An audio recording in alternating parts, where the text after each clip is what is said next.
sur la tête. Celui qui devait partir de ce monde, il mettait une tache rouge. Celui qui sera entre la vie et la mort, Plouim, ça veut dire qu'il a encore besoin d'aide, on va un peu bousculer, mis à l'épreuve pour le rapprocher d'Hachem, il mettait une tache rose. Maintenant, les moutons, eux, en bas, ils ne comprenaient pas du tout où était le problème. Leur seul truc à eux, c'était de passer dans un couloir. Et c'est un peu ce qui se passe pour nous, les enfants d'Israël. Notre seul souci, c'est de passer Yom Kippour. Mais on ne sait pas qu'au-dessus de notre tête, au moment où on passe cette journée-là, on va avoir une tache sur la tête du berger Kakadot Baruch Hu. C'est pas qu'on soit des moutons, mais la Torah nous appelle, comme on dit, Ra'ayam et Emna. Moshe était le berger du peuple d'Israël. On est appelé aussi mouton dans le prophète Yézéchiel. C'est une façon de voir les choses. Donc, résultat des courses, d'accord? Eh bien, quand on arrive à Kippour, on va prendre une tache, d'une certaine façon, sur la tête qui va définir qui nous sommes. L'énorme avantage qu'on a, qui est unique au monde dans l'histoire, c'est qu'on a le droit, en tant que mouton, de devenir le berger en disant oh, pourquoi une tache rouge?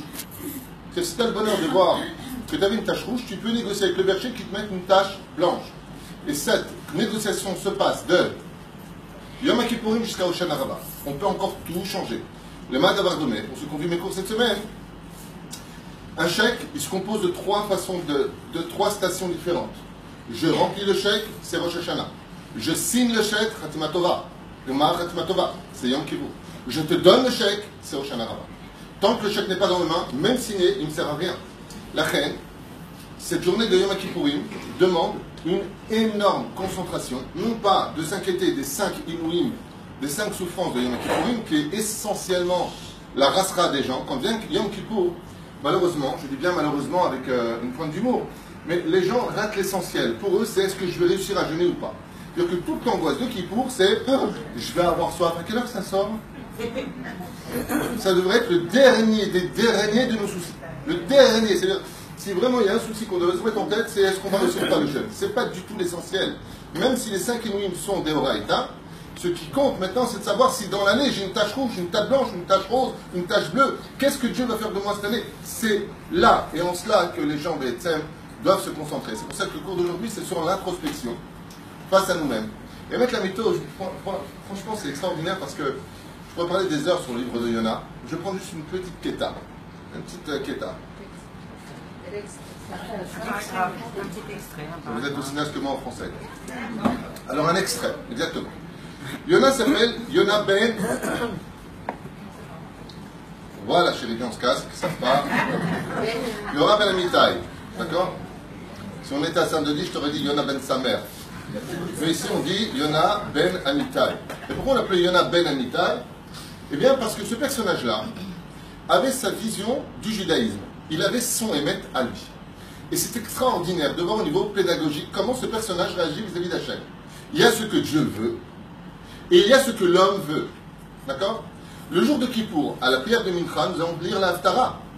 Et voilà comment on va commencer, avec la baleine, Pinocchio, Geppetto, Ok, super. Maintenant, ce qui est très intéressant, c'est de voir que Hachem lui demande quelque chose. Et Yona lui dit, trouve-toi un autre pigeon. Bon, je vois que vous ne parlez pas l'hébreu, Yona c'est un pigeon, trouve-toi un autre pigeon. Enfin, c'est pas grave, c'était de l'humour du matin pour voir si vous étiez dans le coup. On va descendre le niveau. Trouve-toi un autre prophète. Voilà. Qu'est-ce que fait Yona? Il descend. Écoutez bien ce qu'il fait. Il déferle, il descend où? Il descend à Yafo. D'accord? Ensuite, il quitte la terre pour descendre dans le bateau. Ensuite, il s'éloigne de la terre d'Israël. Donc on descend Bechutz Laaretz. Ensuite, quand il est dans le bateau, il descend où? Non? Non. Pour l'instant, c'est 0 sur 1 pour tout le monde. Il descend dans la cale. Vous l'avez dit? Vous l'avez dit? Une sucette. Exact. Non, c'est ce que je fais au Beth Midrash, je donne des sucettes le Shabbat pour ceux qui donnent une bonne réponse. Et elle dit Shiakon et Barou, il dit Shiakon et Barou. Pas une motzet, une sucette. Velachem du Siyata Ishmaya, il descend dans la cale. Si vous avez regardé ce personnage, c'est un mec, rien qui descend. Le pire de l'histoire, c'est que quand on essaie de remonter la situation, la mer devient plaque de Pâques, on essaie de monter de la cale. Dès qu'il monte dans la cale, qu'est-ce qu'il veut faire? Il veut redescendre. Où est-ce qu'il descend? Dans l'eau. Et où est-ce qu'il va dans l'eau? Plus bas que l'eau. L'homme est emmené là où il veut aller. Dieu qui l'amène, une baleine. Sauvez Willy. Willy se ramène. Il avale Yona, c'est pas des métaphores, c'est une vraie histoire. D'accord? Et Yona, qu'est-ce qu'il fait? Ah, ce qu'on est bien quand on est dans son bain.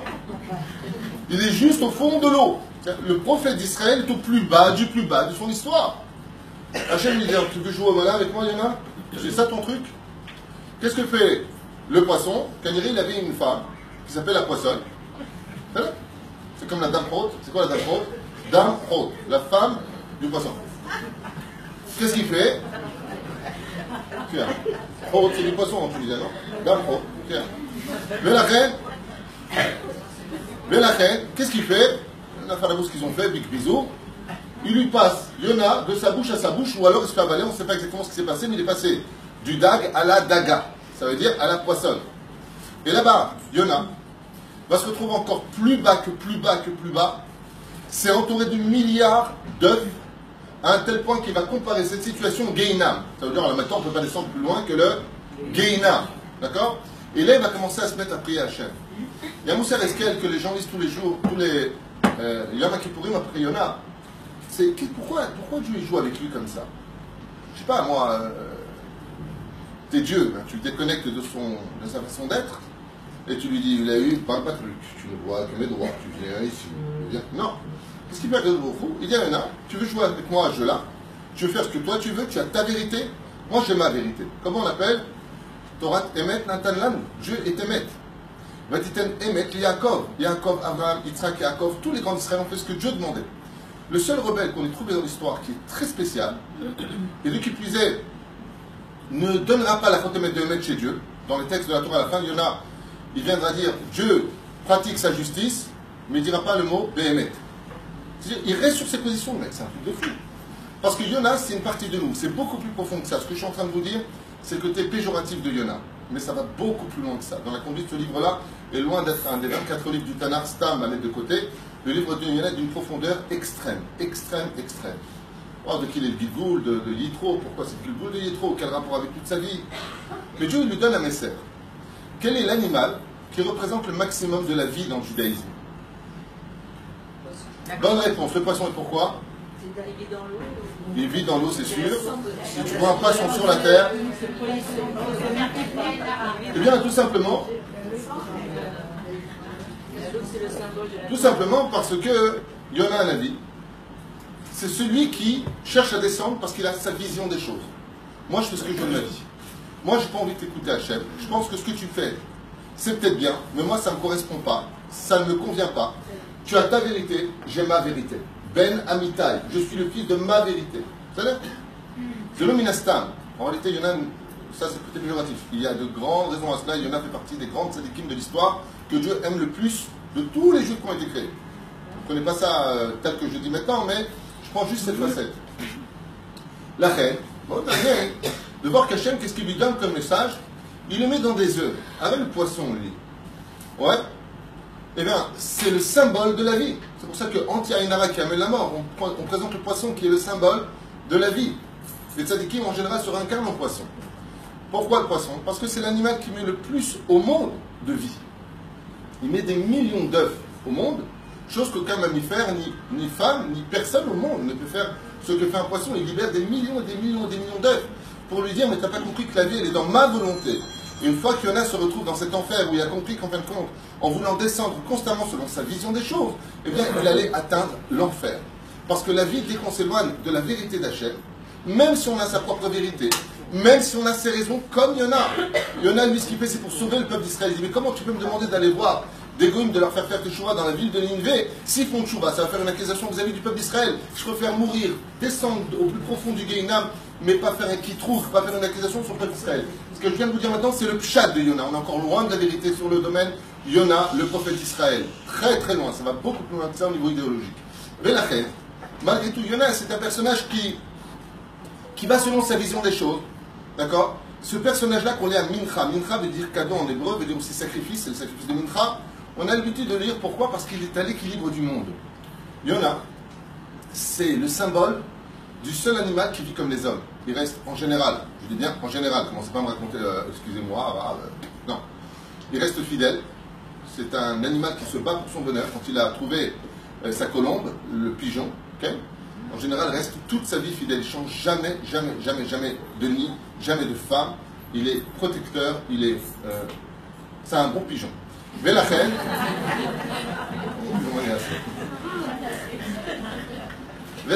cet animal-là, ce qu'il a en plus de cela, c'est que c'est le seul volatile de tous les volatiles qui est prêt à sacrifier sa vie. Ça veut dire que tu prends un pigeon, voyageur, tu lui mets un message, et il sait qu'il risque sa vie en arrivant de l'autre côté du Nil, en traversant l'océan pour atteindre la douce princesse qui attendait le message de son prince interdit de regarder. Ce sont des pigeons voyageurs, ils servent l'homme.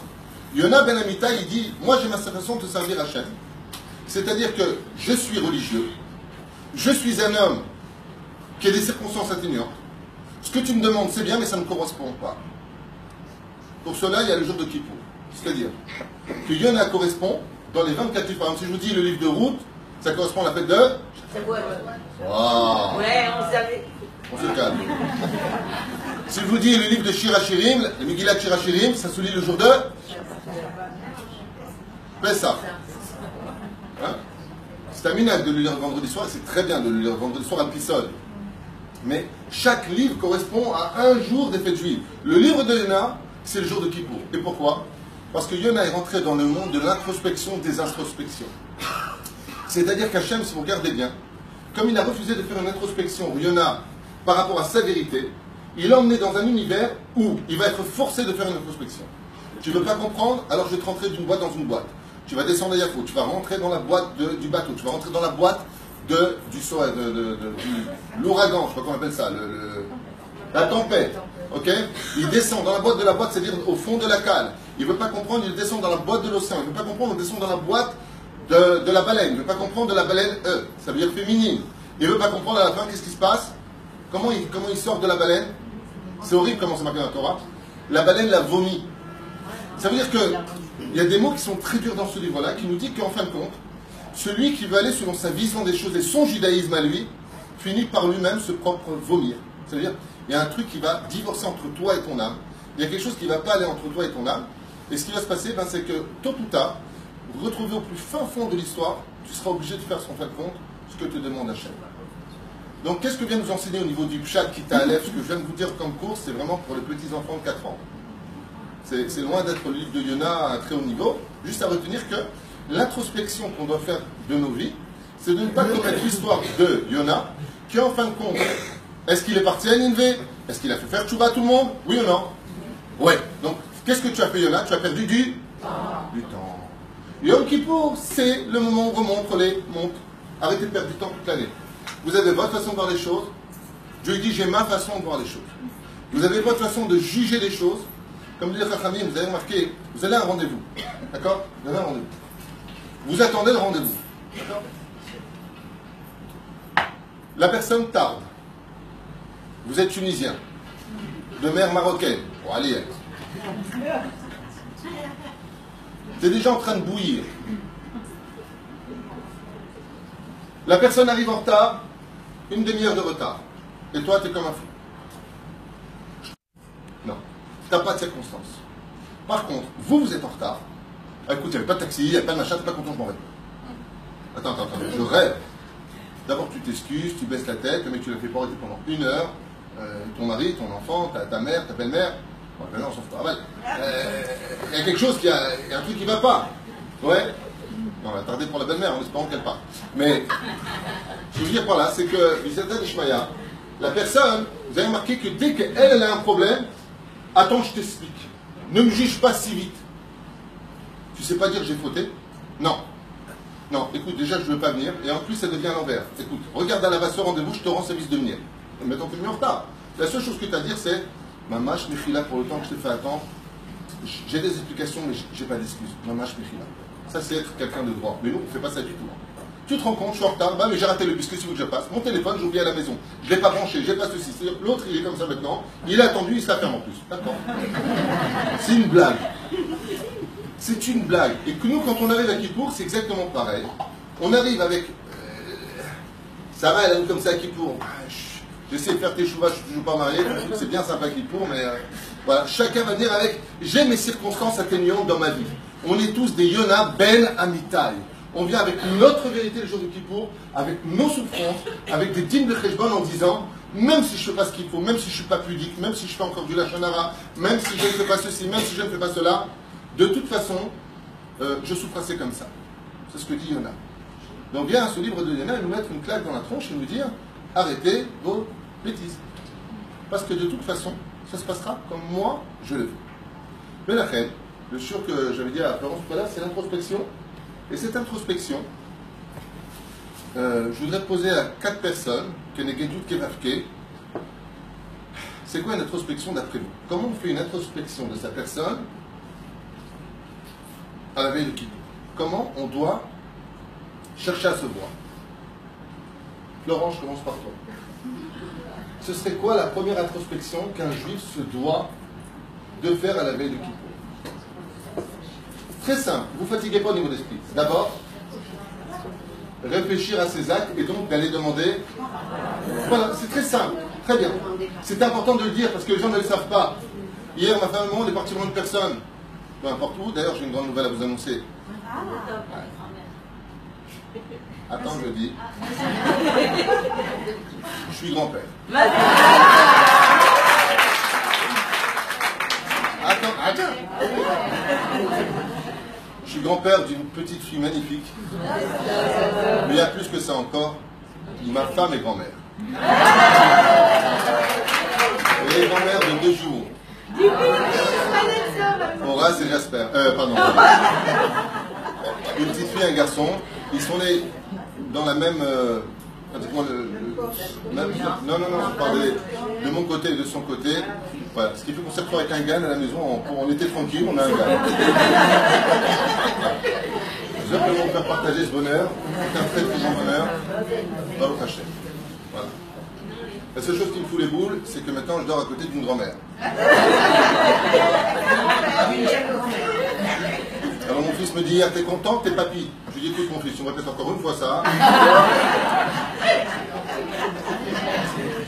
Je lui dis, ta fille, elle m'appellera monsieur. T'en comprends bien? Ah, magnifique. Ma femme, que Dieu la bénisse. Amen. Elle et son mari. Alors, Florence a donné la première introspection. Tu ne peux pas atteindre Dieu. Écoutez-le bien, parce que ce cours-là, vous savez, des fois, on fait des trucs kabbalistiques, on sort, c'est super, tout ce que tu veux, mais dans la vie, t'as c'était quoi, t'es qui, t'es que là.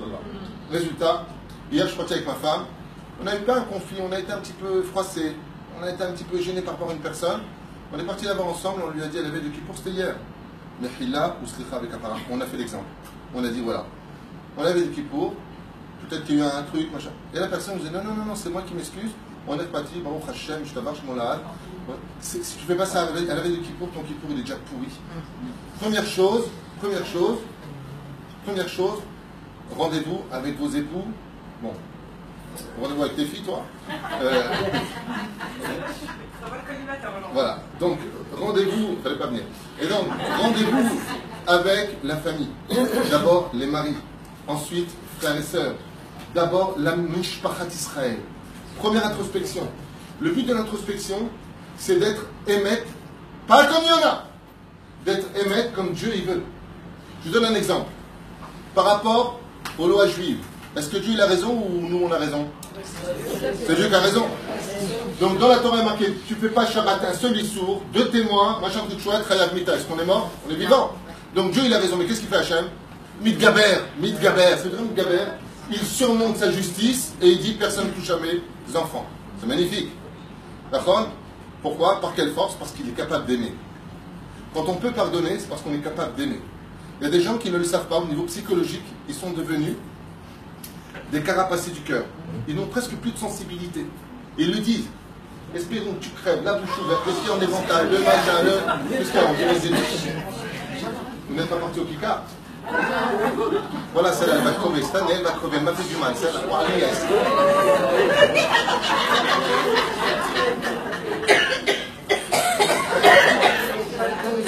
Il y a des gens, ils ont carapacé leur cœur.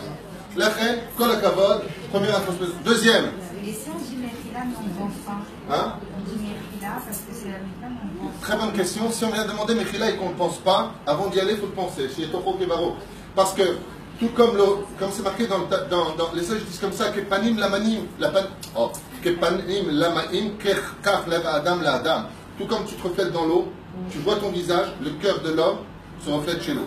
Ça veut dire que très souvent, et je vous donne un secret, c'est extraordinaire, si vous voulez être aimé de quelqu'un qui ne vous aime pas, aimez-le. Voilà. Ce que dit le Talmud.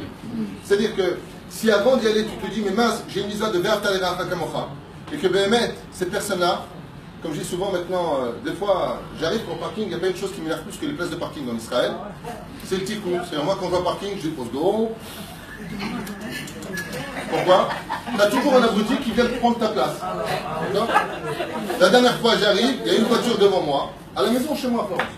J'arrive, je viens sur ma place, il y a marqué mon numéro, il y a ma photo, il y a tout là-bas. Il y a une heure, il y a tout. Il y a marqué David, Twitou, tu te gares, je te tue. Il y a la totale.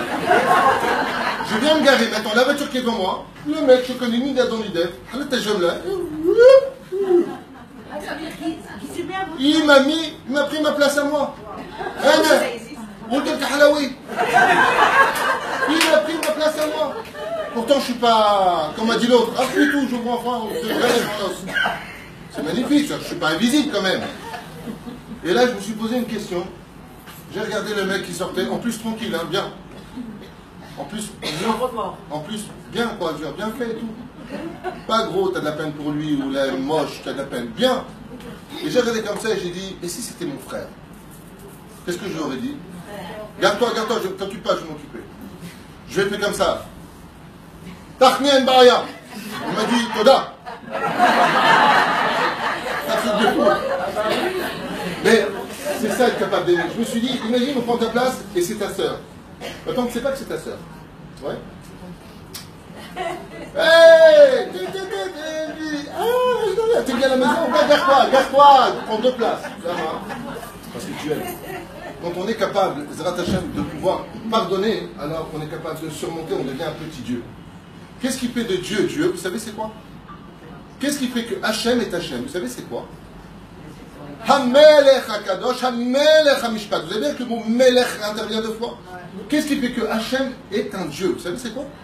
C'est qu'il est capable de surmonter l'insurmontable. Sinon, ce ne serait pas Dieu. Tu vois, quelqu'un qui a un bon cœur, sur la Torah. Alors, je pardonne toute ma vie. C'est le théâtre, dynastie est arrivé, tu vois.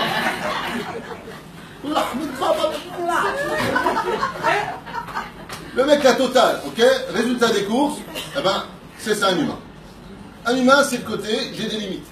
Hachem, chez lui, ce qui fait de lui Dieu, c'est que le mec, il vient, il prend un cigare à qui pour il le fume, il lui dit, tu vois, moi je fais ce que je veux, alors que son cœur, pas uniquement parce que Dieu le fait. Et c'est Dieu qui le fait vivre. Il y avait tous à le roi devant, il le regarde comme ça, et lui dit, ah, tu as un beau challenge pour moi, je te ramènerai de toute façon, mais je vais réfléchir comment maintenant. Je te laisse un peu de temps, je te laisse 2 ans pour te mettre en question. Après quoi, un petit croche-patte. Tiens, je te prends tes affaires. Tiens, je te mets une petite maladie. Tiens, je te mets un petit truc, des petits. Et Hachem, il joue avec nous comme pour des enfants. Mais pour ça, il faut être Dieu. Il n'y a pas des mamans qui ont retiré les plats des enfants en disant, ça fait 10 fois que je t'appelle, puisque tu ne veux pas venir, eh bien, il n'y aura pas. Nous, on n'est pas capable d'être patient comme Hachem. Personne ne peut l'être. Et c'est ce qui fait de lui un Dieu. Imaginez, je vous dis comme ça. D'accord? Un homme trompe sa femme. Pourquoi? Il a un grand cœur, dès qu'il voit une femme, il l'aime. Tu l'aimes? On va les casse-routes. C'est un homme, il a dit, moi j'aime tout le peuple d'Israël, surtout les femmes. Voilà. Sa femme est au courant. Je te promets, j'arrête. Il recommence. Au bout de combien de fois une femme, au maximum de ce que vous pourrez connaître ou imaginer, pourrait dire stop? 2 fois, 1 fois, 3 fois. La 4e, elle le tue. C'est-à-dire, ou elle divorce. Hachem, depuis qu'il nous a donné la Torah, on lui a juré fidélité. Parce que vous savez que Yom Kippour correspond au don de la Torah. Ce jour-là, il correspond au don de la Torah, le 2e table de la loi. Ouais. Eh bien, Hachem, pendant toutes ces décennies, on fait Shabbat, on ne fait pas Shabbat. C'est comme une trahison dans le ciel. On fait Nida, on ne fait pas Nida, mange Kasher, mange pas Kasher. Est-ce que Dieu, une seule fois, il nous a laissé tomber? Non, jamais. Est-ce qu'on a le droit de dire du mal d'Israël? Non. Est-ce qu'on a le droit de réponse? Dieu, avec tout ce qu'on lui fait, alors tu sais quoi? J'en ai marre du kissou, j'enlève. Dieu, qu'est-ce qu'il te dit? T'enlèves ton kissou, je t'arrête les cheveux. Tu te lèves le matin, Dieu le brûlait. C'est extraordinaire. Ben, tu vas aller sur ce qui bougent. Moi, je t'y emmène. Qu'est-ce qu'il fait Hachem? Il t'envoie toujours la parnassa. Il te laisse ton toit sur la tête. Il t'envoie pas un ouragan. Il te protège ta voiture des brigands. Et toi, tu sais pas tout ça. C'est ce qui fait de lui Dieu. Le challenge de Dieu, c'est pas les tzadikim, c'est les Réchaïm. C'est-à-dire que grâce aux Réchaïm, Dieu peut être un vrai Dieu. C'est terrible à entendre. C'est pour ça que quand on sera tous tzadikim, Dieu n'aura plus besoin de se cacher. Il va se montrer puisqu'il n'y a plus de challenge. Être un tzadik vis-à-vis d'Hachem ne permet plus à Dieu d'être un Dieu, mais un roi. C'est pour ça qu'on fait tchouba et qu'on dit Amelech HaKadosh, Amelech HaMishpat. Donc c'est des sujets pour nous-mêmes, je ne vais pas m'étaler là-dessus parce que je vais quand même avancer le cours. Alors, l'introspection. Parce que là, on est dans la préface du cours. C'est ça un Tunisien, il faut 4-5 heures pour faire un cours. Machioté Misé Achab, on a posé la question à Florence. On a entendu maintenant une deuxième réflexion, c'est quoi faire l'introspection avant Kippour. Je parle bien avant Kippour. Une autre personne. Chercher absolument c'est lui quart. Alors très bizarrement, c'est très bizarre, mais le jour rendez-vous de nos fautes, c'est la veille de Kippour. À Rosh Hashanah, comme je vous ai expliqué dans mon cours pour ceux qui l'ont vu, on est jugé à l'échelle nationale. Quel pays? Quelle nation? Nous, en tant que peuple, même si on est jugé chacun à notre tour, mais ça reste à l'échelle du clan. À Kippour, c'est complètement l'échelle du prat. Un bouc pour Dieu, un bouc la Azazel. Ça veut dire que c'est un. Là, le jour de Kippour, si vous avez bien remarqué, on est tous des Kohanim Kedolim. Avant, à l'époque du temps, comme j'expliquais lundi dans le cours, seul le Kohen Gadol faisait réellement Kippour. Tout le reste, ils allaient dans leur champ, ils allaient étudier avec leur rabbanim. C'est pas comme aujourd'hui dans toutes ces synagogues en train de pleurer. C'est le Kohen Gadol qui prenait sur lui tout le travail de Yom Kippour. C'était le seul en train de prier à Kippour. Tout le reste, il y a même des femmes, des hommes, ils faisaient les shidduchim à Kippour. Seulement ils jeûnaient. Oui, bien sûr. On dit dans la Mishnah. Qu'est-ce que faisaient les gens qui avaient des caramines, des vignes et des grappes de raisin? Est-ce qu'on appelle ça des vignes, c'est ça? Des champs. Le jour où ils restaient là-bas pour pas qu'on leur vole leurs fruits. À l'époque du temps, seul le Kohen Gadol Tachles faisait Kippour. C'est lui qui rentrait dans le Saint des Saints et pendant 24 heures, il bossait comme un malade. Aujourd'hui, il y a le Tamikdash. Qui sont donc devenus les Kohanim Gedolim? Chacun de vous. Vous allez tous vous représenter vous-même à Kippour. C'est pour ça que chacun de nous allons prier avec notre sidou, nous tenir debout pour nous-mêmes, à travers l'échelle du clan, pour représenter pas simplement notre vie, mais toutes les vies qui ont précédé. Car il faut savoir que le jour de Kippour, on ne vient pas se faire juger que pour notre vie, on vient aussi se faire juger pour les Gilgoulim. C'est pour ça que les Tikkunim sont dits au Rabbim, c'est-à-dire en pluriel. N'oubliez pas ça quand vous frappez la poitrine, de dire Khatanou. C'est pas simplement nous avons fauté, c'est que on dit Khatan, dit le Ben Ishraël, j'ai fauté ici, et quand je suis revenu sur terre, c'est que j'avais des fautes d'avant. Donc n'oubliez pas de faire les Tikkunim pour les Gilgoulim, les Gilgoulim Acharim, ça veut dire tous les autres Gilgoulim. Alors, vous avez donné la réponse. Il y a deux autres personnes qui veulent répondre d'une autre façon de voir les choses, comment l'introspection se fait, madame. Pour les parents. Hein? Pour les parents. On a dit, c'est ce qu'a dit Florence, c'est général. Tout ce qui Être franc avec soi-même, être clairvoyant sur nos péchés. Oh, être enfin émet. Alors, le but de toute notre Torah, c'est d'arriver à être émet. D'accord? Ça veut dire que, dans le Tachles, qu'on soit un homme ou une femme, on a très souvent tendance à faire de façon, par inadvertance, je ne vais pas... j'en peux plus, j'arrête pas de travailler. D'accord? C'est vrai. Maintenant, prends une feuille, prends le chronomètre, tu t'assois, tu as un marché remettre, vas-y, explique-moi, à quelle heure tu t'es levé ce matin? 7 heures. Ok. Après, enfant, qu'est-ce que tu as fait exactement? J'ai pris le pain, j'ai fait ça. Je dénigre pas, hein, j'explique. Ok. Après, qu'est-ce que tu as fait? Après, j'étais boire un café avec ma copine. Ah, temps mort. Combien de temps? 1 heure. Tu as dit, j'arrête pas de travailler. C'est un exemple que je donne. Ça veut dire que, non, on n'est pas émettre, sachez-le. On n'est pas émettre. On n'est pas émettre. On est tout le temps. Alors le mec il vient, il rentre du bureau, il dit, mais tu te rends pas compte, depuis ce matin je suis au bureau. Il a juste oublié qu'il a raconté, il a joué au Petrix pendant 1 heure. Il a oublié de raconter qu'il est parti manger au restaurant avec un copain. Il a oublié de...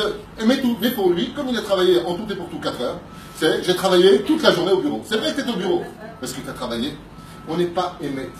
C'est-à-dire que si on fait vraiment un... Soit tachles. Le Kohen Gadol, quand il travaillait 24 heures, c'est pas 23h59 minutes, c'est je vais émettre 24 heures. Parce que si c'était reposé une seule seconde dans Masachet Yoma, ça ne le faisait pas. On le faisait méritim auto. Vite, va au mikvé, vite, change d'habit maintenant, rechange d'habit, passe à ces habits-là, passe les autres habits. Et il rentrait, et il se posternait, et il se relevait. Barour, Shem Kivon Makoton Lomel. Tout le talich était fait. Ce qui fait que quand tu avais une caméra, le caméraman il se fatiguait. C'est lui un caméraman à l'époque. Il se serait fatigué de voir le Kohen Gadol qui n'arrête pas une seule seconde. Et à la fin, qu'est-ce qu'on lui dit? C'est bon, tu peux aller manger chez toi avec ta femme en paix. Waouh! C'est caché méode. Donc vous avez raison, trouvez le Hémet. Et comment on peut trouver le Hémet? Comment on peut savoir si on est bécédère ou pas? Et ce sera la dernière question avant de commencer le cours. Comment est-ce qu'on peut savoir si vraiment on est bécédère ou pas? Non pas selon ce que nous on veut voir, mais selon ce que Dieu veut voir. Ça veut dire qu'il y a notre vérité. Bon écoute, hein, avant moi je sortais comme ça, maintenant je sors comme ça, ok? Alors, très bien. C'est la volonté d'Hachem? C'est sa vérité ou c'est ta vérité? C'est ma vérité.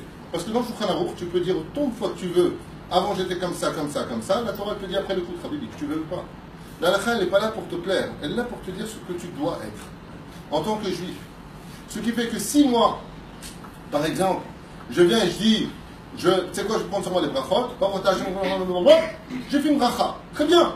Est-ce que j'ai fait une bracha? Oui, mais j'ai fait comment? Comme moi je veux la faire. Dans les conditions où moi j'ai envie de vivre ma nourriture.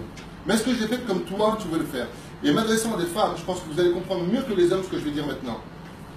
Vous avez plusieurs façons d'être aimé par votre époux. Il y a sa façon à lui de vous aimer, comme un meuble, un cheval ou un parti de tennis, ou voilà. Et puis il y a une autre façon d'être aimé, c'est comme vous voudriez être aimé. C'est-à-dire, ok, je suis dans la cuisine, je vais faire à manger. Tu veux pas rester près de moi 5 minutes? Tu veux pas m'accorder ton regard? Allez, tu sais quoi, fais rien. Juste être près de moi que j'ai l'impression d'être marié. Ok? L'impression d'être marié. Et le mec va te dire, bah, attends, t'es bête ou quoi? Tu veux bien que je t'aime? Tiens, prends une bague et lâche-moi les baskets. Il va dire, écoute, garde ta bague et donne-moi de belles paroles. J'ai besoin de regard, j'ai besoin d'attention, j'ai besoin de... Vous le comprenez bien, cet langage? Si vous le comprenez, vous, pourquoi on ne comprendrait pas pour Hachem? C'est-à-dire que Dieu, on l'aime. Ouais. C'est comme le mec, il est parti à Las Vegas, il avait une Goya magnifique, blonde aux yeux verts, yeux en amande, Sgan Fine. Il a dit, ben, Zrat Hachem, celle-là, je l'ai.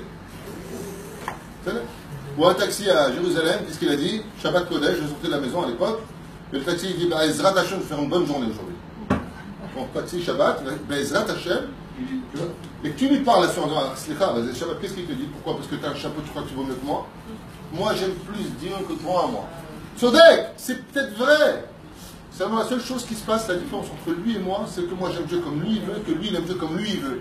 Il y en a qui sont les héritiers de Yonah ben Amittai, et il y en a qui sont les héritiers de ce que Dieu veut. C'est-à-dire ce que Dieu veut, je veux. Et non pas ce que je veux, j'impose chez Dieu. C'est toute la différence. Korach, par exemple, quand il était avec Moshe, il voulait servir Hachem encore plus que Moshe. On est tous des Moshe Rabbeinu, lui dit. Si toute la était bleue, pourquoi tu veux que j'ai un fil bleu? Et qu'il a répondu, Vaïpol Alpanav. Il lui a dit, t'as rien compris. Vas-y, Vaïpol Alpanav, il est tombé sur sa face. Ça veut dire que si devant Hachem, tu n'allumes pas ce que tu veux être, alors il n'y a pas de place pour Dieu d'être en toi. Donc, en fin de compte, il y a qui dans ta vie? Il y a toi, il y a ton Dieu. Tu te sers toi-même. Tu te sers toi-même avec ce que tu as envie de prendre dans les mitzvot. Ça, je veux, ça, je veux pas. Ça, je fais, ça, je ne fais pas. Je vais faire le mariage, volonté divine. Je sais. Ouais. Mais je vais faire une discothèque de mon mariage. Doux-moi. Je fais les danses pas séparées, les meufs, les brésiliennes qui rentrent. Dieu te dit, tu t'es fait un beau mariage. Tu t'es fait ton mariage. Mais ce n'était pas mon mariage. Parce que le mariage de la Torah, c'est tout sauf ce que tu viens de faire. Donc, tu veux faire des choses, c'est la bar mitzvah de mon fils, fais-le comme Dieu l'a vu. Puisque c'est bar mitzvah. Tu te maries avec Dieu, tu ne te maries pas avec ta télévision et Dynastie, Amour, Gloire et Beauté ou JR, je ne sais pas comment il s'appelle celui-là. Dallas. Tu te maries avec ce que Dieu te demande quand tu as un patron. Ton patron il te demande d'envoyer telle lettre, tu vas envoyer l'autre. Comment ton patron il te demande, envoie-moi ce courrier-là. Toi tu dis non, tu sais quoi, j'aime pas la couleur. Je suis là. Qu'est-ce qu'il fait ton patron? Il te vire. C'est exactement ça le problème. Alors, puisqu'on n'a pas le temps, j'ouvre maintenant mon livre de Yom Kippour et j'arrive à l'introspection de Rabbeinu Nissim. Alors, ça va être très compliqué parce que tout le faire, ça prendrait des heures. Alors, je vais essayer de faire ce que je peux. D'accord? Voilà ce qu'on dit à Hachem. Chatati odiacha. J'ai pas été bécédère. En fin de compte, j'ai pratiqué mon judaïsme comme moi j'ai envie de vivre. Une fois, une personne m'a dit, Rav Toutou, je sais que je vais dire du Lachon Hara, hein, mais si tu le dis, alors arrête de le dire. C'est bizarre. Hein. Je sais que je vais dire du Lachon Hara. Donc je t'ai prévenu que je ferai une avéra. C'était je ne le dis pas. Non, mais il faut que je te le dise. C'est le problème. C'est la vision des choses. En mer. On devient enfin honnête. On dit, regarde, tu sais quoi? Je n'ai pas été bécédaire. Comme on dit, tout ce que tu as fait sur moi, on le méritait. Qui émet asita. Ça veut dire que, ce que je veux dire est peut-être dur à entendre, mais tout ce que l'on a subi sur terre, ben tirtou, ben ou tirtou, on mérite. Il n'y a aucune injustice du ciel. Il n'y a pas. Loaya veloye. Il n'y a aucune injustice du ciel. On va poser la question dans la Gemara à savoir pourquoi Abraham Avinu la Rachel, il a pris son fils et l'a emmené au sacrifice d'Israël. Pourquoi tu prends ton fils? Réponse, Abraham a fauté. Ah oui, mais c'est un Isaïon, c'est une épreuve. Non, Abraham t'a fauté. Quelle était l'erreur d'Abraham? Tout le temps tu penses aux pauvres. Le jour de la Brit Mila de ton fils, tu n'invites que des hauts dignitaires, tu n'invites pas un seul pauvre. La Shekhinah lui a dit, tu perdras ton fils. Tu n'es pourquoi Abraham Avinu, encore une fois. Et Abraham, il fait de bon cœur. Encore une fois. Nous, dans notre monde à nous, peut-être qu'on voit les choses, on fait comme ça pour Dieu. Mais si notre belle-mère nous dit un mot de travers, ne pleurez plus à la maison, calmez-vous avec nous façon de voir les choses, parce que dès qu'on vous chatoue sous les pieds, vous êtes très dur. Donc laissez le ciel agir comme il veut. Comme ça dit la Gemara. Le Mabétin, le Kabayachar, il dit pourquoi Abraham Avinu la Shalom, il a eu cette épreuve? Parce qu'il la mérite. Il n'y a pas une épreuve au monde qui ne frappe pas à notre porte, si on dit dans les Tachanonim, car tu as apporté sur nous tout ce que nous subissons et tout ce que nous subissons, qui émettent à Sita. Parce que c'est le émet. Sinon, on ne subit pas. Et si on ne comprend pas dans nos vies pourquoi, c'est relié au Gilgoul d'avant.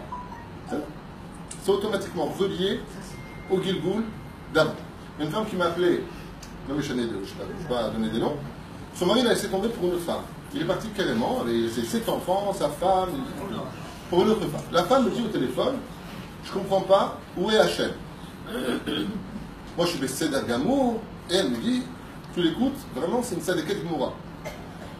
Et elle pleure, je dis, j'en supplie, donne-moi une réponse pour me réconforter. Je dis, vous voulez vraiment la réponse? Je dis, madame, si vous avez subi ça, c'est que dans le Gilgoul d'avant, vous l'avez fait subir. Pourquoi? D'où est-ce qu'on apprend ça? Je lui dis, il est la Zaken. Il est la Zaken a vu un jour un crâne qui gissait dans l'eau. Il a dit à ses élèves, c'est parce qu'il a noyé qu'il est mort noyé. Ça veut dire que tout ce que tu subis, c'est que tu l'as fait subir. Donc ne commence pas non plus à trop juger facilement, parce qu'en réalité, tu n'es que le miroir d'une vie précédente. Donc cool, sois cool. Ta vie n'a pas commencé du jour de ta naissance, elle a commencé depuis Maaseh Bereshit. Tu n'es qu'une feuille d'un livre. Lis ton livre et tu comprendras pourquoi tu es ce que tu es, mais surtout attends la fin de l'histoire, parce qu'elle est très belle pour nous tous, c'est la Géoula. Donc, patience. On y va. Hacham.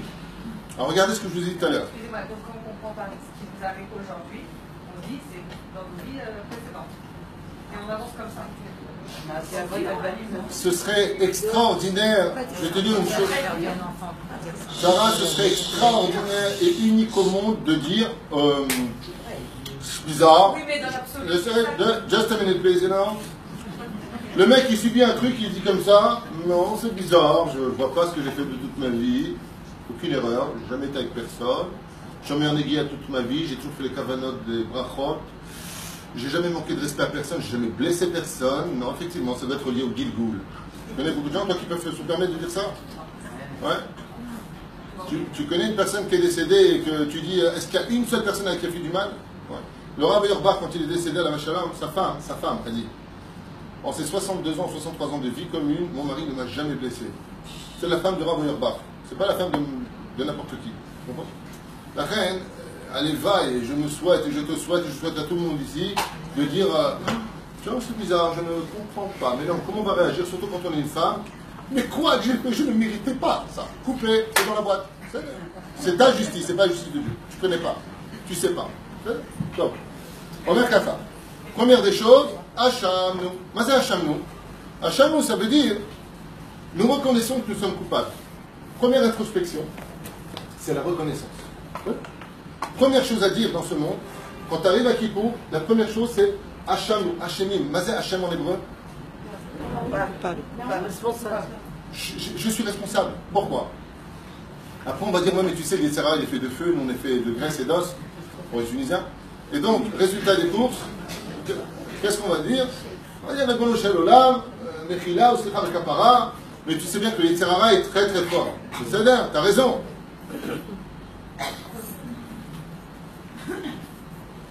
Hachem, il te dit non, non, non, pas d'excuse. D'abord, Hachem, sois aimé. Pourquoi? Parce que si tu dis que c'est le Yetzer Hara, sache que je t'ai donné la Torah. Si pendant que tu étais en train de faire une avéra této bet midrash, tu n'aurais pas fait l'avéra. Puisque la Gemara nous dit, si vient le Ménouval et qu'il te casse les pieds, emmène-le bet midrash. Donc si tu as frotté, c'est que tu manques d'études, Rabbi. Si tu étudies plus, Barati Yetzer Hara, Barati le Torah, Tavlin. J'ai créé l'antipode, l'antidote, c'est ça que je cherche à dire, mais ça ne venait pas, le dot et le pas. L'anti, voilà.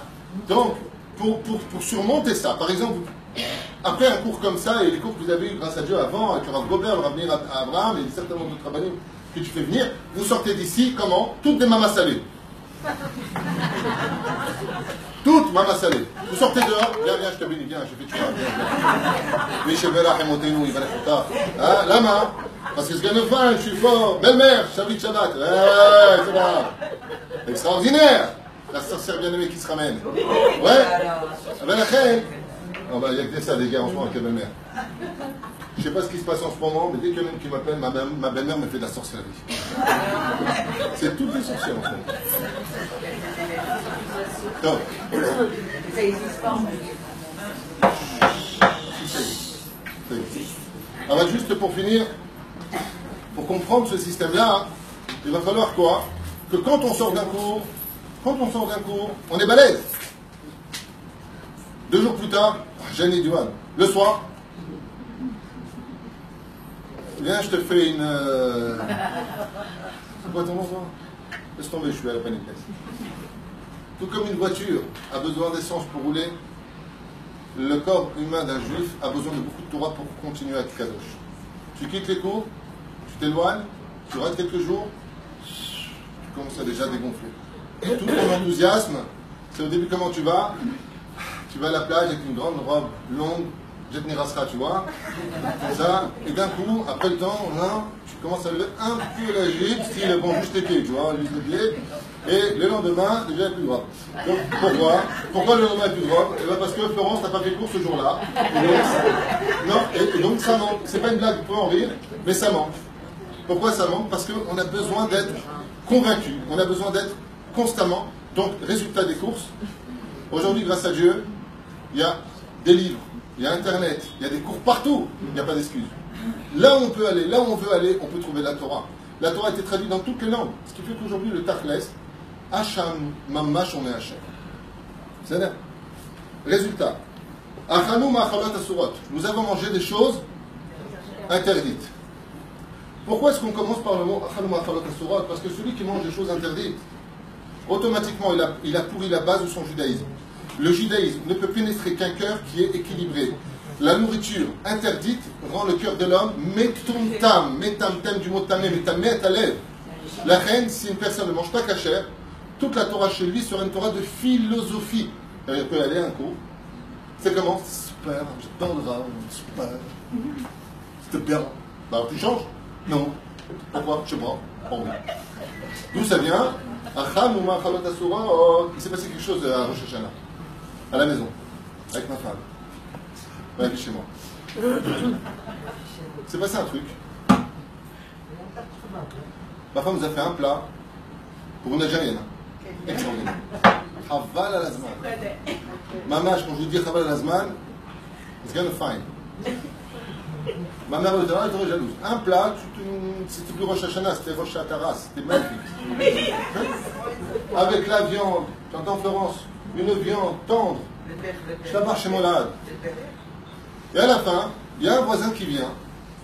Il vient me voir comme ça, il tape à la porte, j'ouvre la porte et il me dit, un Israélien, il dit voilà, c'est pour vous. Je dis là. C'est gentil, il me dit, quel numéro de votre? Je t'aime beaucoup, vraiment je voulais te l'offrir. Mais t'inquiète pas, je sais que tu es orthodoxe, c'est Badatz, regarde, t'es Badatz. Et moi je regarde comme ça, je vois Badatz Khalabi. Je lui dis, ouais, super, merci beaucoup. Mais c'est une boîte de luxe, hein, c'est des chocolats que quand tu les manges, t'as pas envie de les finir, quoi. C'est pas du tricatel. Résultat, écoutez bien.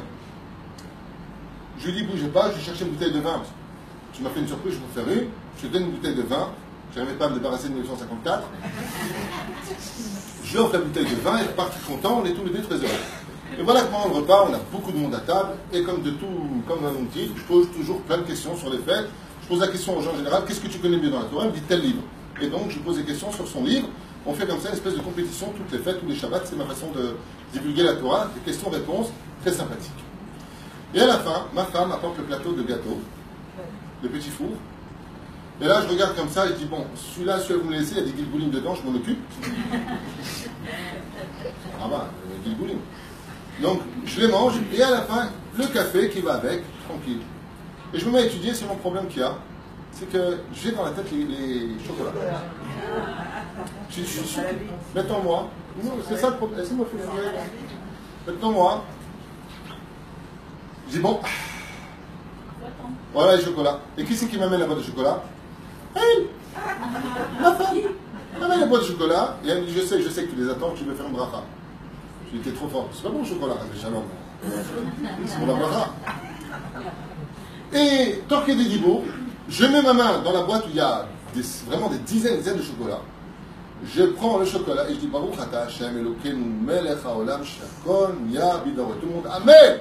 Et moi je mange. Attends. Tu savais pas que c'est halavi avant. Tu dis que tu savais pas que c'est halavi avant. J'avais complètement oublié que c'était halavi, sinon j'aurais pas mangé. Non, mais tu savais même pas.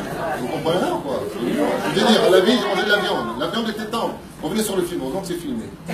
J'avais complètement oublié, je ne vais pas manger volontairement. Il n'y a pas marqué rachat ici.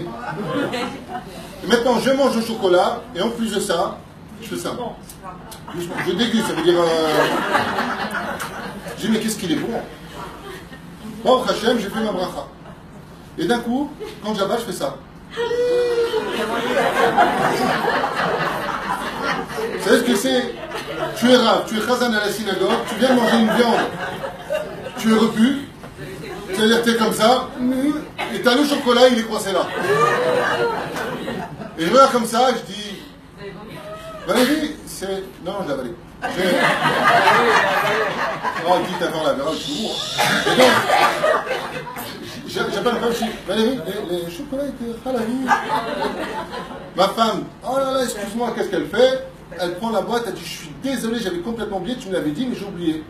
Elle me dit, et toi? Je dis, ben, franchement, j'étais tellement concentré sur la bracha que j'ai oublié que je mangeais du halavi. Mon fils Shimshon, qui est sur ma gauche, il voit le papier, il me dit, ah bah, regarde comment Dieu te protège. Toute la boîte est halavi, le seul chocolat, sur le truc, il avait marqué, parfait.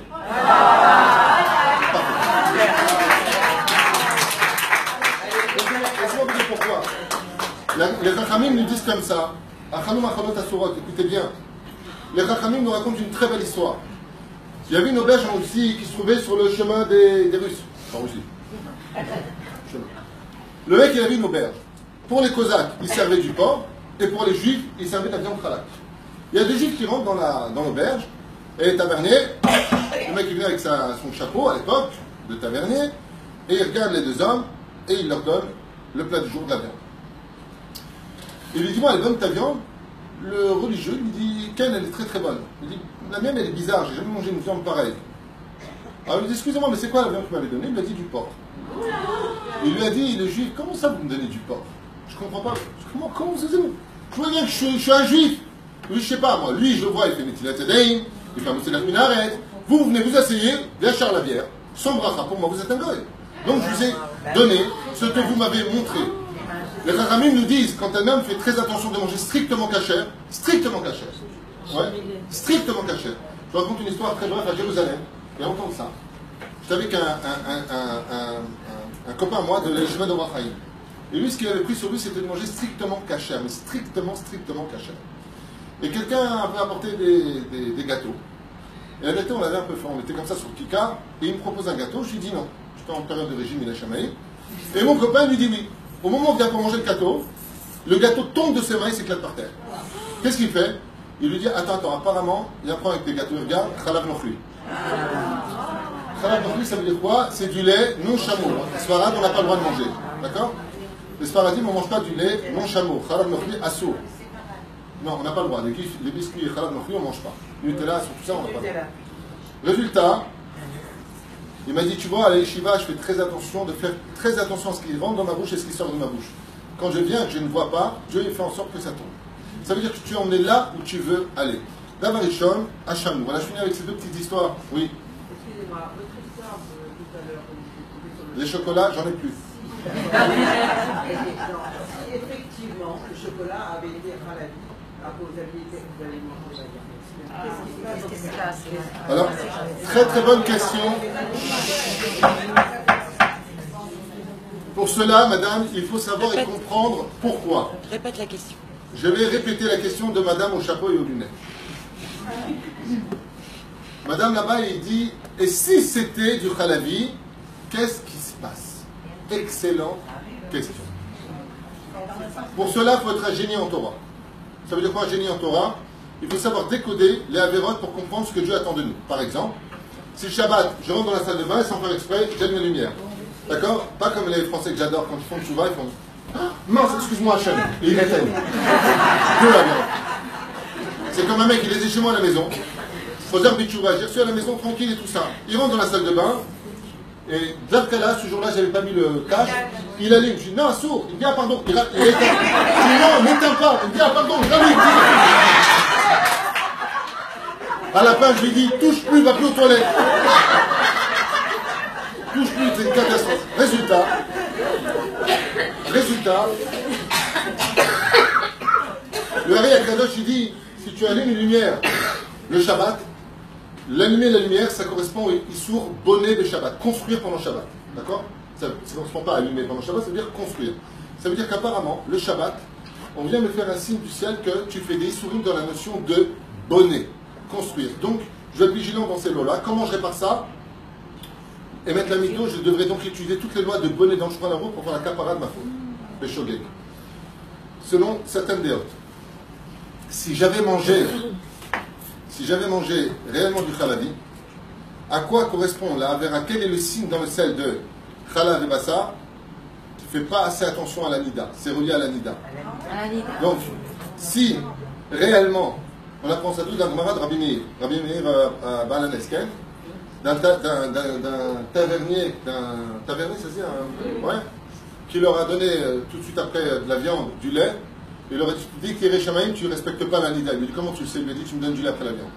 Donc il y a des choses, il y a des simanim qui peuvent nous donner des réponses en nous disant Tov, maintenant ça c'est avalé, je ne vais pas manger ensemble.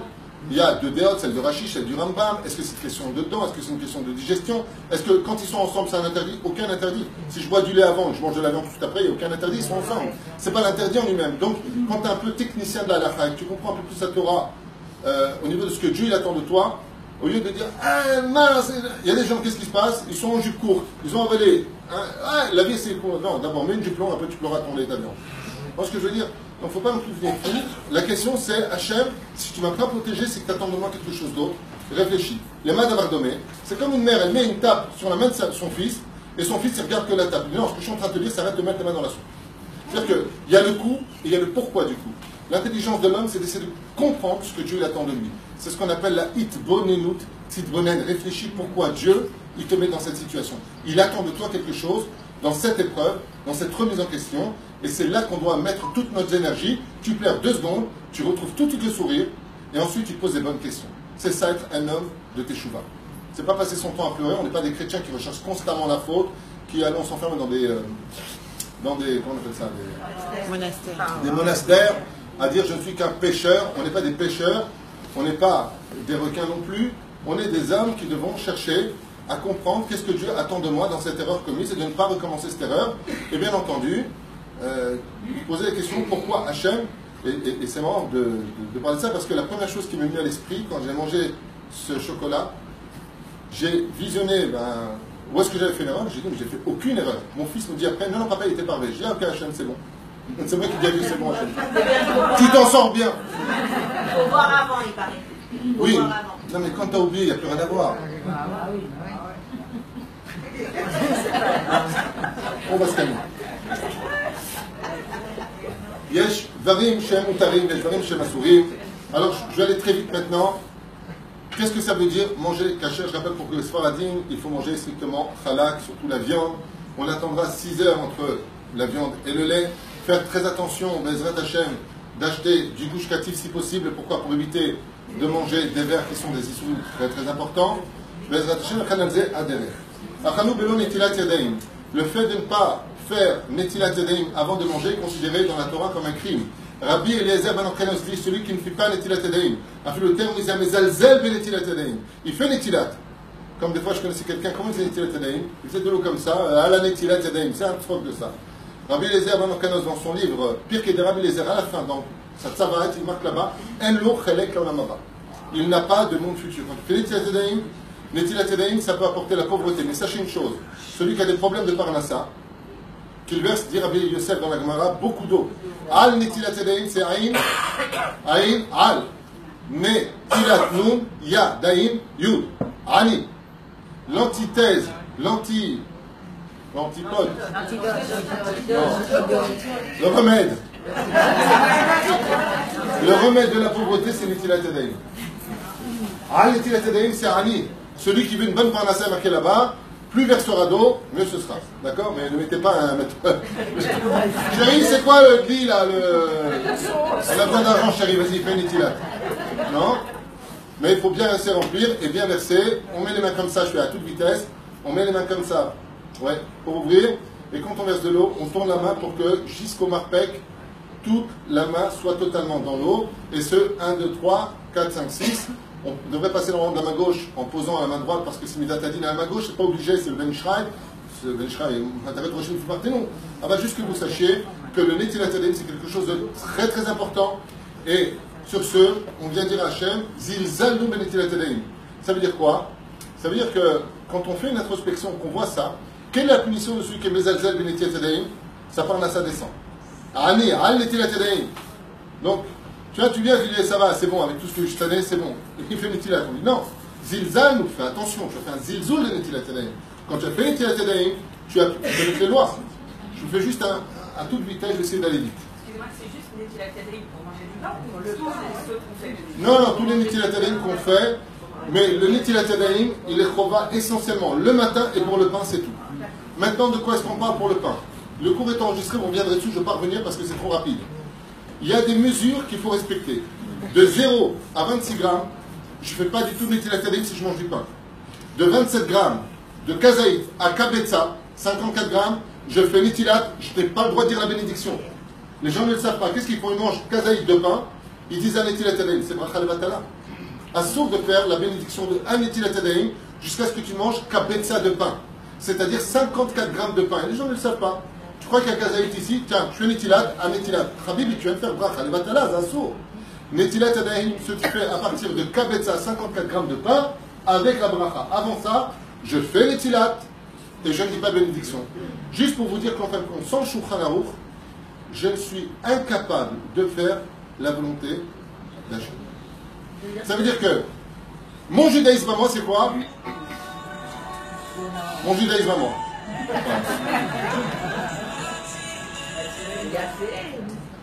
Je vais te le donner parce qu'il va rappeler si on veut. Je vais te mettre ça là. Voilà.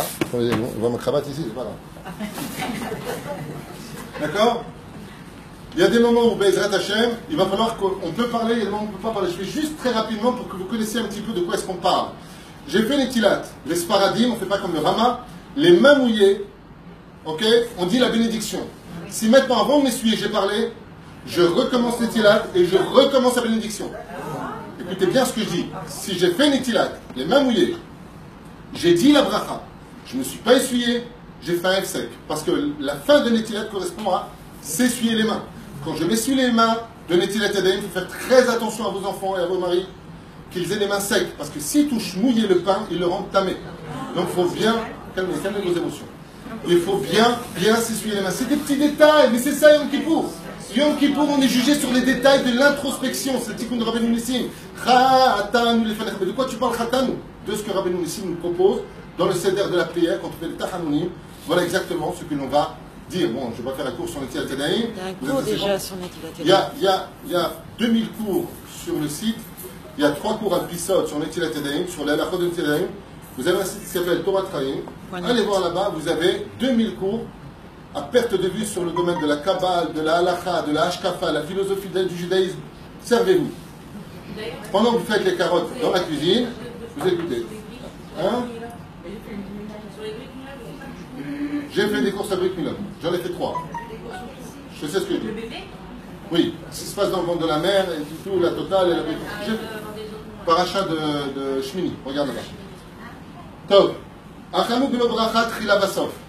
Tout celui qui, oui, Sidi,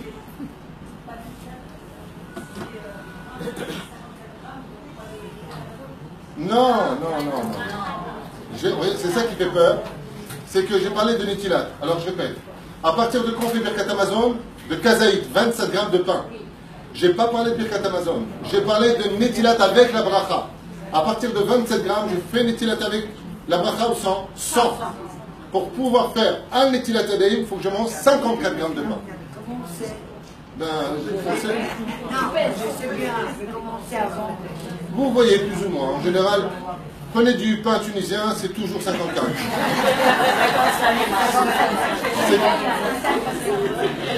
C'est très simple. Tout ce qui est tunisien, les pantalons 54, le pain 54. Voilà. 55,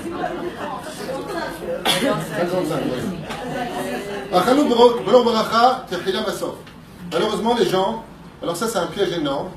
Quand on fait la bracha, je ne vais pas faire un cours de bracha, on n'est pas en Kitalev, mais une bracha se divise toujours en 3 dimensions. Baruch Ata Hashem, Psik. Regardez dans les Sidurim, il y a une virgule.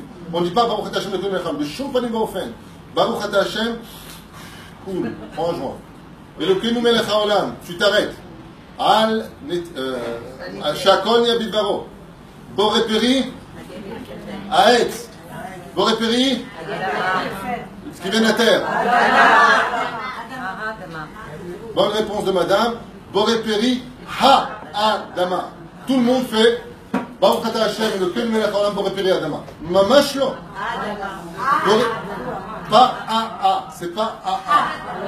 C'est He-Alef, qui vient de la terre. Boreperi, Ha-Adama. Vous voyez déjà, essayez de faire tel sur le kikar, on dirait des folles. Boreperi, Ha-Adama. Tout celui qui fait tout celui qui mange sans bénédiction, le Zohar, les Chachamim nous disent, non, ça c'est le Rambam. Tout celui qui mange sans bénédiction est appelé voleur. C'est-à-dire que quand il est dans le ciel en disant Hachem, regarde Hachem, c'est moi. Je lui dis Gana, espèce de gazlan, tu n'as pas le droit de manger sans bénédiction. Seulement. La bénédiction, elle est avant et elle est après. Alors je vous raconte une petite histoire, vous avez 2 minutes. Dans le livre Ahavat Chaim, on raconte une histoire qui a été vécue dans une famille. Et cette histoire est très touchante. Alors je vous la raconte parce qu'elle est prenante et elle donne à réfléchir pour passer un meilleur kippour si je veux. C'est là? Right? Voilà. Un jour, on raconte qu'un grand-père a dit à son fils que les bénédictions, c'était stable, des choses. T'as payé ton fruit, tu le manges. Et le fils, il a dit, ok papa. Et il a enseigné à son fils la même chose que son père lui a transmis. Le père, quand il est décédé, il raconte dans le livre Ahavat Chaim qu'il est venu en rêve. Vous allez voir de quoi je parle. Il a été réincarné dans quoi? Dans une pomme. Et cette pomme, Kaot Rabbi, quand il est mort, il a été réincarné dans une pomme. Donc qu'est-ce qu'il faisait dans la pomme? Ah, la pomme. Il était dedans, il pleurait sa race, prisonnier. Il est arrivé où, je vous en supplie, dans le marché, quand vous prenez une pomme, ne croyez pas que c'est ça une pomme. Le père, donc le fils de son grand-père qui lui avait dit ça sert à rien, il a acheté cette pomme pour son fils, donc le petit-fils du grand-père. C'est clair là? Non, pas là, il y a et dans cette pomme, il y avait qui était dedans prisonnier, c'est une souffrance énorme. Le grand-père. Maintenant, le petit, quand le père lui a dit tiens, mange, il avait 6 ans. Comme ça, c'est marqué dans l'histoire. Le père, il a fait très attention de bien laver la pomme pour les microbes, les insecticides, enfin la douce qu'il y a dedans. C'est fini, ouais. Il lui a donné à son fils. Maintenant, il raconte dans le rêve que dans la pomme, qu'est-ce qu'il disait? Mon petit-fils, fais la bracha, libère-moi. Fais la bracha. Et le petit, qu'est-ce qu'il a fait? Il a bouffé son grand-père. Résultat, pourquoi je vous raconte ça? Parce que le grand-père, une fois qu'il a été mangé sans bénédiction, non seulement il ne s'élève pas, mais il descend. Il est venu voir son fils dans les rêves et il lui a dit, mon fils, depuis ma mort, je suis réincarné sans fin, d'un endroit à un autre endroit. Aujourd'hui, j'avais l'occasion d'être dans les mains de mon petit-fils. Et on ne m'a pas libéré. Il m'a mangé. Tu sais où j'ai fini? Quand tu manges une pomme, tu as fini tôt ou tard dans les toilettes. Il lui a dit, j'ai fini là-bas, mon fils. Je t'en prie, libérez-moi, faites les brachot. J'ai fauté en vous enseignant des bêtises. Dans le monde, dans le chez Koulo Emet. Et il lui a dit, mais papa, dans les rêves, pourquoi une telle injustice? Il lui a dit, dans le monde d'en haut, on ne vient récupérer que ce qu'on a planté. J'ai planté des ânes battés, j'ai été réincarné chez eux. Zéberoucha d'abord. Regardez ce que c'est. Même le mec qui a fait des bêtises, il a enseigné cette Torah, la Torah à ses enfants, Talmud Torah. Même s'il vient être réincarné dans n'importe quoi, ton petit-fils il vient, il fait une bracha, il te libère et t'envoie gagner. La reine te dit, si le jour de Kippour, fais attention, tu ne sais pas quelle tâche tu vas avoir sur la tête, fais attention de bien faire tes bénédictions. Les bénédictions, ce n'est pas simplement dire Toda Rabba Hashem ou libérer des nitzotzot, comme on le fait le jour de Birkat Ilanot. C'est aussi libérer des choses qu'on ne comprend pas. Baba Saleh Zakhan Tzadik Kadosh Ibracha de Tunis. Bon, ça va, je vous laisse, c'est du Maroc. Je vous laisse, c'est pas le problème. Nous, on a Rabbi Haïtaï. Ça va, Rabbi Haïm Khouli. Ah, 1-0. La reine, Baba Saleh la Shalom, une fois il était en train de rouler direction de Veria. Il a dit à son chauffeur, rentre dans le village arabe ici. À l'époque, il n'était pas encore tellement dramatique. Baba Saleh, il descend là-bas, il dit à l'arabe, donnez-moi cette figue. L'arabe, il voit Baba Saleh, il lui dit, Entassidi, je suis comme un maître pour moi. Il a vu que c'était un homme de Dieu. Il lui a dit, voilà, il lui a dit, non, non, rien du tout, je veux celle-là, tu peux me la raconter? Baba Saleh, il l'ouvre, il prend un tout petit bout. Il dit la bénédiction, il la mange. Il la pose, il lui donne son argent dans la voiture. Le chamash, il dit, d'arabe. C'était quoi le but? Il lui a dit, libérer juste un juif. Quand il est passé, il a vu le cri d'un juif dans un fruit enfermé, il est parti de Baba Saleh. Moi, depuis, c'est ma musa préférée. Dès que je vois la nourriture, je vais tous les libérer. Et ma femme me dit, arrête, je dis, on ne sait jamais. Ah, je suis facile des libérations. J'adore libérer les gâteaux. Non, en plus, quand je prends le gâteau, je lui dis, tu vas kiffer. Je vais te faire une bracha. Non. Le pire, et là, ma femme souvent se reprend à dire aux gens, très souvent, je ne sais pas si c'est comme ça chez toi, Florence, tu vois, les gens, ils font souvent, Boré Peri Haet, Boré Peri Adama, Boré Mine Mezonot. Ouais, très souvent, chacun est baro. Ils boivent un verre d'eau, Totaraba, chacun de baro. Mais très souvent, on oublie le principal. La bracha la plus importante, c'est pas la première, c'est la dernière. Et donc, qu'est-ce qu'on dit? Pratiquement tout le temps, ma femme a dit aux gens, excusez-moi, je crois que vous avez omis de dire la dernière bénédiction. Ah oui, oui, c'est vrai. Et les gens, ils reviennent, ils refont la bracha. Ça ne suffit pas de dire chez Akol, il faut faire aussi Boré Nefashot. Pourquoi Boré Nefashot qui crée des âmes? Parce que quand tu libères une âme, tu es considéré comme tu l'as fait, de l'avoir fait. Boré en hébreu, ça veut dire qui fait. Donc tu as libéré une âme, Boré Nefashot Rabot Vecheschonan Al Kolma Shebarata Le Achayot Bahem Nefeshot Chai Baruch Chai Aolamim. Les Marocains disent Amen, on ne dit pas Amen. C'est là. Voilà. Donc n'oubliez pas la bracha charona. À partir de quand on fait bracha charona pour n'importe quel aliment, n'importe lequel? Il y a une seule chose à apprendre. Bracha charona, pourquoi? À partir de combien? Bidou, très bonne réponse. Ne l'oubliez pas. À partir du kazaït, automatiquement, que ce soit maisonnant, fruit de la terre ou de l'arbre, c'est automatiquement boré, nefashot, rabot. Sauf pour les fruits des Israël, comme la figue, le raisin, la grenade, la dinde. Non. Arrêtez, il faudrait plus manger de Okay. Le raisin, entre autres? Non. L'olive. L'olive.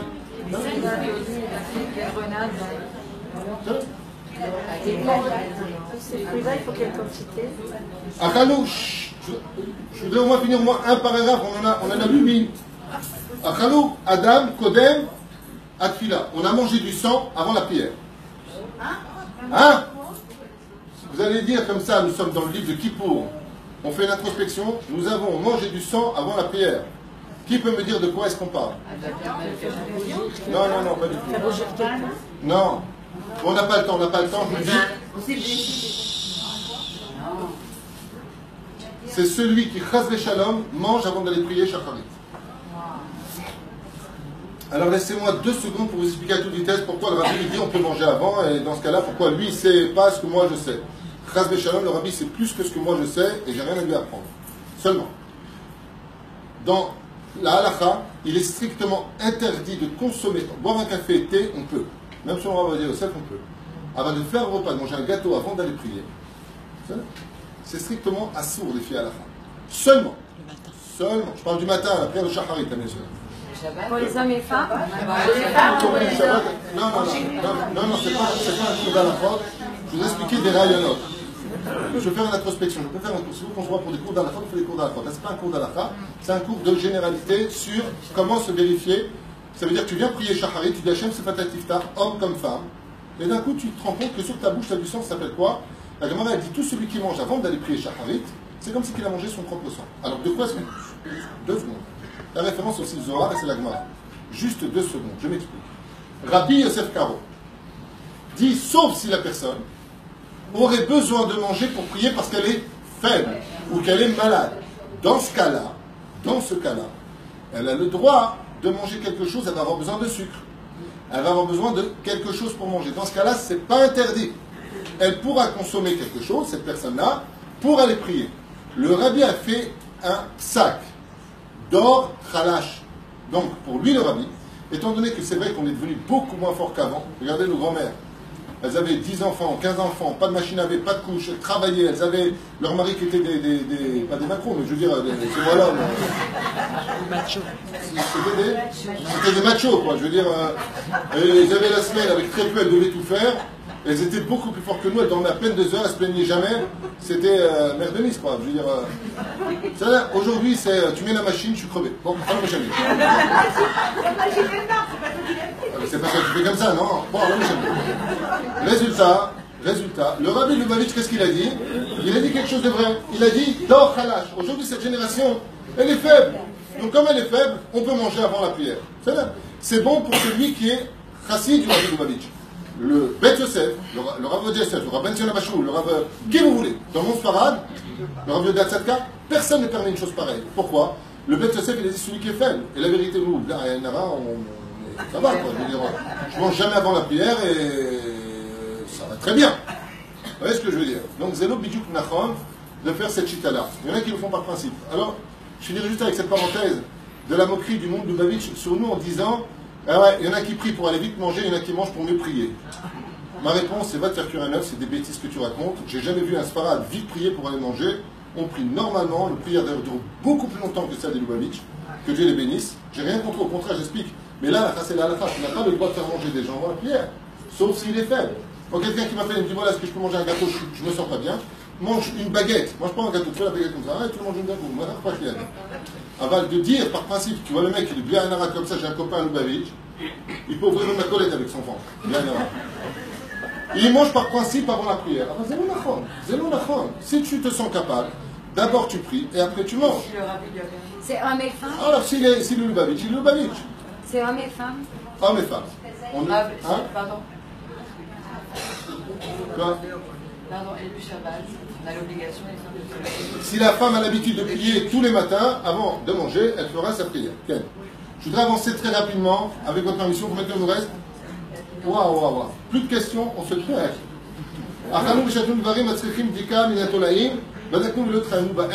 On va dans le restaurant, on nous sert n'importe quoi, du chou qui n'a même pas été vérifié, mais il y a à peine dans l'eau, et on les mange alors qu'ils sont remplis de tolaïm. Une fois, le Ben Ishraï raconte qu'il passait à Bagdad, et il a vu un homme en train de manger un sandwich avec une feuille de salade dedans.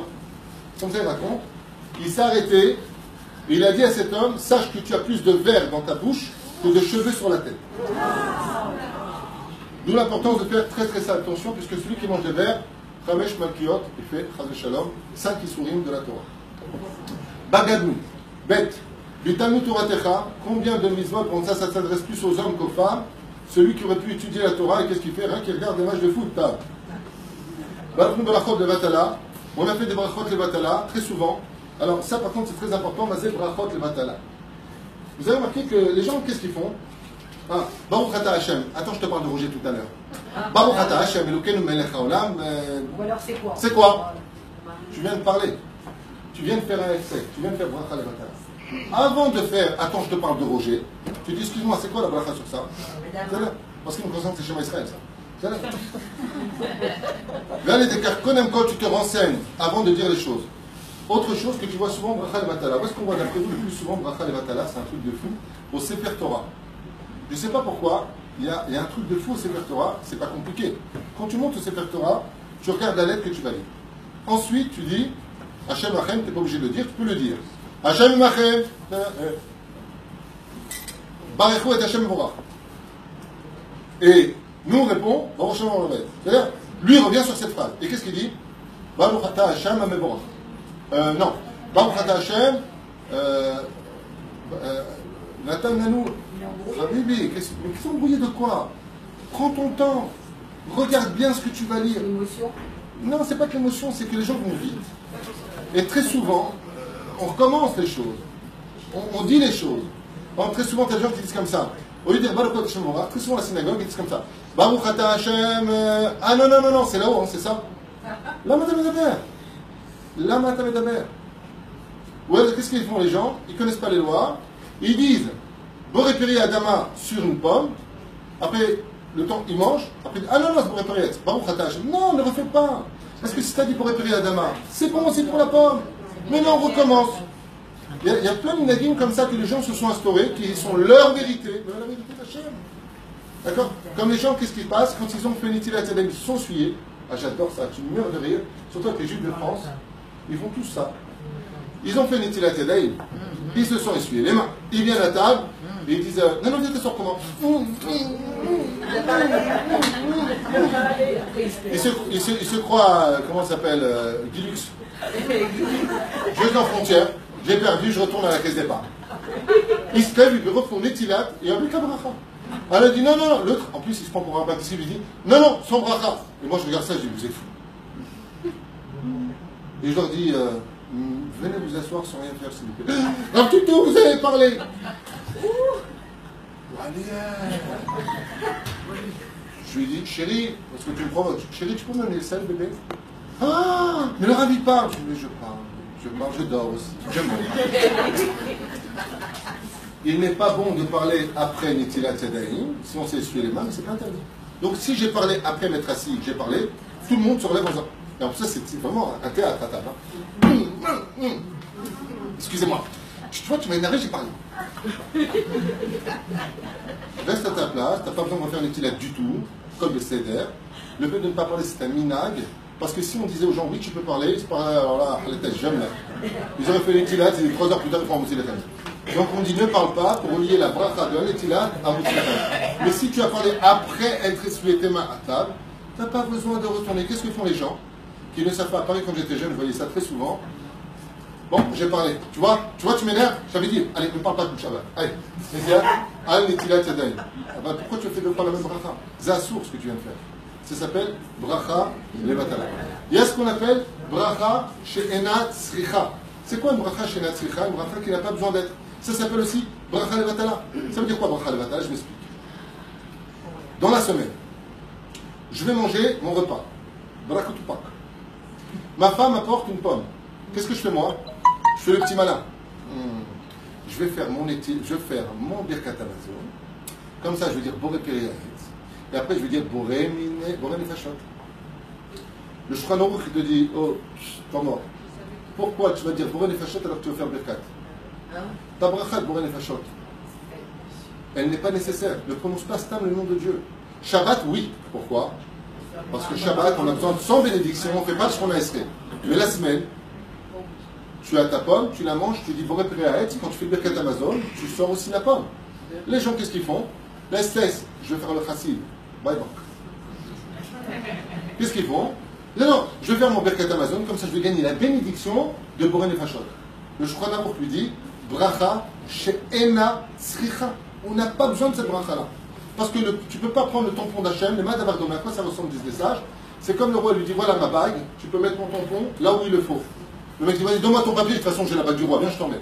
Oh, la bracha d'Hachem, c'est pas n'importe quoi. La reine, une fois de plus, pour vous réveiller à la veille de Kippour, qu'est-ce qu'il faut absolument étudier à la maison? Ma'asur ou ma'mutar. Qu'est-ce que j'ai le droit de faire? Qu'est-ce que je n'ai pas le droit de faire? Bien entendu, une fois que vous, les femmes, vous avez appris, si votre mari n'est pas religieux, commencez pas à jouer les flics qui ne vont pas supporter. Ne jouez pas les flics. Simplement, à table, faut être très agréable. Quand ton mari fait une bêtise, tu dis tu vas aller en enfer. Non, je plaisantais, hein, c'est une blague. C'était une blague, hein, l'enfer.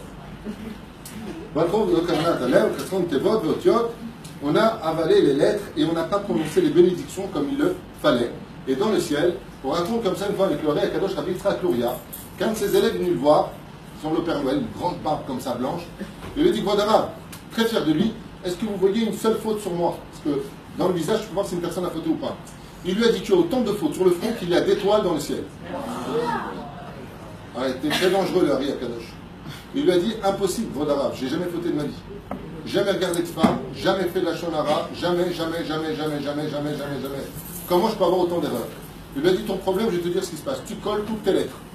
Comment il prononçait lui? Baruch Ata Hashem. Baruch Ata. Le Ré Kadosh lui dit il n'y a pas marqué Dieu, il a fauté. Baruch Ata. Il y a marqué Baruch Ata. Il n'y a pas marqué Baruch Ata. Tu lèves à se réincarner en quoi? Baruch Ata. Baruch Ata. Shkun Chata. Shkun. Les mecs qui disent Bechol Levavcha. Est-ce que c'est bien? Bechol Levavcha. Pourquoi c'est pas bien? Parce qu'il y a deux lamed. Et qu'est-ce qu'on a entendu? Un lamed. C'est ce qu'il dit ici dans le Tikkun.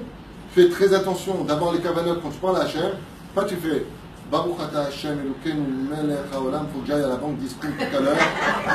Boré Miné Mezenot, le petit à 2 heures.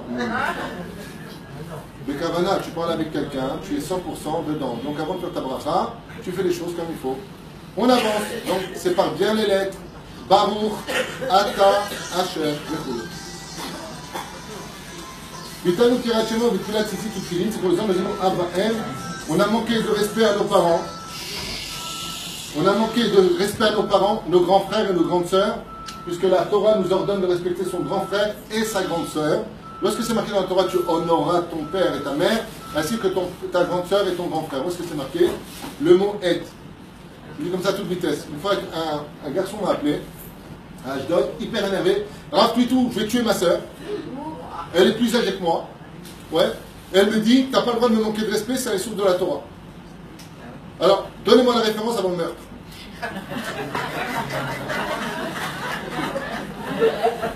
Je lui ai dit, c'est marqué 2 fois, tu me diras 2 fois, dans la paracha de Yitro et dans la paracha de Vaïtrana.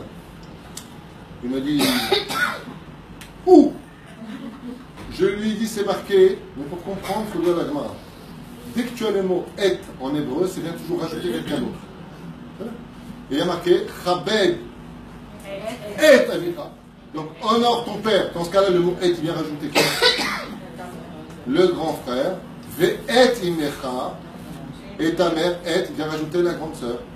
Il lui dit à sa sœur, tu as de la chance. Tu as de la chance. Et vient rajouter toujours quelque chose. Le grand frère et la grande sœur. On n'a pas répondu. Alors ça, par contre, c'est quelque chose de très intéressant. Les gens ne font pas attention. En général, sur 10 personnes, tu en as 11 qui font l'erreur. Il y a une mitzvah, et là c'est marqué ici dans le Tikkun de Rabbeinu Nissim, entre parenthèses, on n'a pas répondu Baruchu Baruch Shemu, Velo Aninu Baskarat Abrachot, on n'a pas répondu Amen aux autres. Mais le problème, c'est qu'on a un problème avec ça. Vous allez voir, à table, bon là vous êtes au courant, ou au gaz, vous voulez sortir d'ici tranquille. Bon, là je vais le faire. Mais généralement, c'est pas comme ça ce qui se passe. Qu'est-ce que je fais? Je parle avec ma femme par exemple, et je prends un bordri à Adam. Ok? Qu'est-ce que je fais? Pourquoi je fais ça? Alors, qu'est-ce que j'ai fait en faisant ça? J'ai volé à l'autre le droit de dire Baruchu Baruch Shemu et Amen.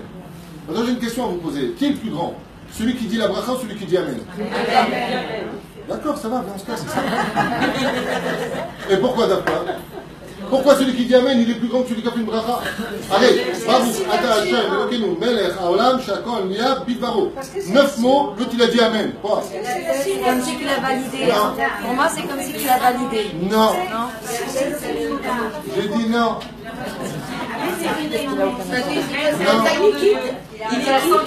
Non. Non. Pourquoi celui qui... Florence, tu dis une bracha, ma femme elle dit Amen, et sa bracha, elle, le Amen est plus grand que le tien. Pourquoi? Pourquoi celui qui dit Amen, il a plus de mérite que celui qui dit une bracha? Parce qu'il n'y a pas d'intérêt. Elle valide le vote. Non, non, c'est pas la réponse. Parce qu'il n'a pas d'intérêt sur l'action qu'il fait. Hein? Il n'a pas d'intérêt. Oh, Il en fait une pour lui et il valide. ah tiens, Il n'a pas d'intérêt. Il n'y a la aucun Khazia, tu intérêt. vois.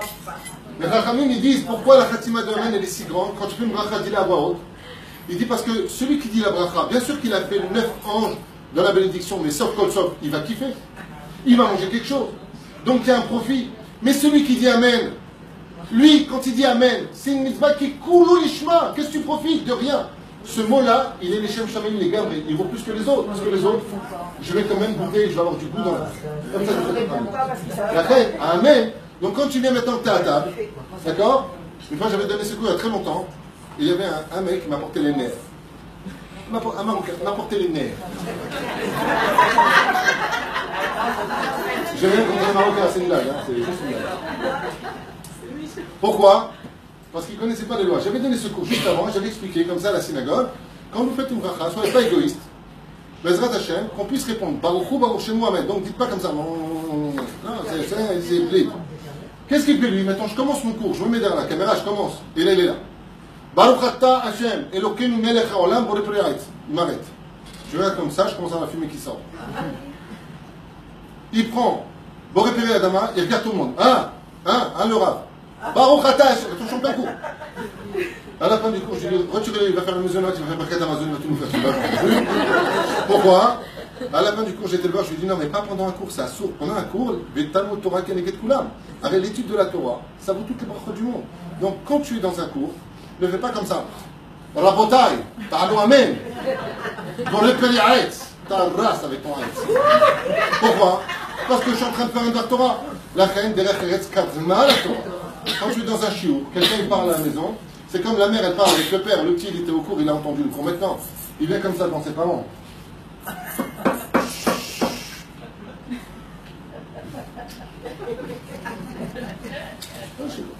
Avant, si par exemple tu vas t'asseoir avec des amis comme là au café ou tout ça, hein, c'est bien d'attendre. Très souvent, qu'est-ce qui se passe? Tu as les deux femmes qui sont assises ensemble et elles prennent les deux un café. En même temps, chacun est Baruch. Ah bah, attends. Baruch Baruch chez nous. Amen. À toi, Gasper. Plus grand est de dire Amen que de faire le bracha. En cloum. Oui. C'est péché dans une synagogue de parler. Alors qu'est-ce qu'il faut faire? Il faut quand même aller à la synagogue et essayer de ne pas parler et entendre les autres qui parlent, ou de ne pas aller à la synagogue? Mon Rav a dit ouvertement, si une personne va à la synagogue pour parler, il est quitte d'aller à la synagogue. Maintenant, comme nous sommes humains, surtout à Kippour, je ne parle pas bien entendu de ces femmes qui, chas v'shalom, sans les juger, viennent à des défilés de mode. Hein, ça veut dire jupe rouge, juste au genou, les collants bien fins, les pompes qui te foutent les boules, le rouge à lèvres, on dirait Betty Boop, et le parfum à te faire tomber un éléphant. Non, je ne parle pas de ça. On parle des gens qui viennent à la synagogue pour prier, pour rencontrer Hachem, pour se retrouver en face d'Hachem. Si de l'autre côté, il y a une très bonne amie qui vient, elle lui dit viens, assieds-toi, Gmar Khatima Tova, c'est Besséder. Maintenant, si leur truc c'est et toi, ça va le boulot, punaise, j'en ai marre de mon patron qui a. Tu as tout le droit pour aller parler de ça. Le jour de Kippour, c'est certainement pas le jour. C'est comme si que devant le juge, les deux personnes parlent devant le juge. Qu'est-ce qu'il fait le juge? Oh, vous vous prenez où là? La reine, effectivement, quand on rentre dans une synagogue, surtout le jour de Kippour, je vous conseille le Tanit Dibour. C'est très important, le jour de Kippour, d'être en Tanit Dibour, pour deux raisons. La première, éviter de parler. La deuxième, c'est qu'il y a des gens qui oublient quand ils parlent qu'ils n'ont pas bouffé depuis des heures. Non, c'est pas une blague. Il y en a qui parlent, ils viennent en face de toi et disent Rav Pitou, je voulais vous dire, tu sais, la dernière fois, et toi t'es là, t'es bien vert. Ouais, mais tu parles pas. Donc, faites un Dibour sur l'humanité. Le jeûne de la parole. Si on garde des enfants, il vaut mieux garder les enfants que d'aller avec les Absolument. Pour une maman, mieux vaut rester chez soi à garder ses enfants que d'aller déranger la synagogue. Les femmes ne sont pas faites dans l'absolu pour aller à la synagogue. C'est un grand bilbou pour les maris, pour les rencontres dehors, les pics bisous, pour plein de choses. Mais de l'autre côté, la femme, elle a besoin aussi de se libérer, d'aller écouter la prière, puis elle aime bien écouter. Ça me rappelle le Barry White de l'époque. Elles aiment bien prier, et puis le temps est long, donc on va faire une petite sortie. Hein. Mais c'est pas le but des femmes. Les femmes sont là pour laisser le mari grandir. Comme c'est marqué, Kamou Vaner Baïshara, la femme virtueuse, c'est celle qui fait grandir son mari, qui laisse ses enfants dans la Torah, et tout son salaire, Elle vient s'entendre.